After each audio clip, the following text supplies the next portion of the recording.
Bon, je viens de voir le dernier film de Spike Lee au Festival de Cannes et je suis navrée, mais j'ai vraiment rien de bien à dire dessus tellement c'était catastrophique. C'est un remake du film japonais Entre le ciel et la terre et entre nous, il aurait mieux fait de jamais essayer de le refaire. Ça raconte l'histoire de David King, un magnat de l'industrie musicale. Il hésite à revendre sa maison de disques et vit une vie sublime avec sa femme et son fils dans son penthouse new-yorkais, jusqu'au jour où son fils, justement, se fait kidnapper en échange d'une demande de rançon.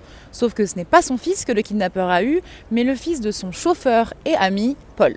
Et alors là, il fait face à un dilemme moral. Est-ce qu'il va payer la rançon pour aider le fils de son ami ou est-ce qu'il va garder l'argent pour sauver son business ?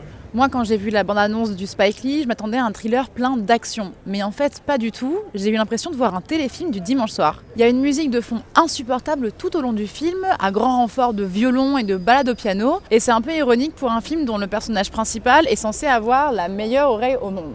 C'est très mal joué, alors que pourtant Denzel Washington est un excellent acteur. Tout est exagéré et les dialogues niais sont renforcés par cette musique de fond. Honnêtement, le seul moment où j'ai vibré, c'est quand les basses ont retenti trop fort avec le morceau d'A$AP Rocky. Et d'ailleurs, pour les fans, vous allez être déçus, on ne le voit qu'à la fin et il ferait mieux de s'en tenir à la musique. J'ai fini par partir juste avant le générique de fin parce que honnêtement, j'avais pas envie d'applaudir ça. La seule chose qui a sauvé dans ce film, c'est l'appartement somptueux du personnage principal avec tous ces tableaux qui rendent hommage aux grandes figures afro-américaines. Mais honnêtement, quitte à y passer 2h13, j'aurais préféré aller au musée.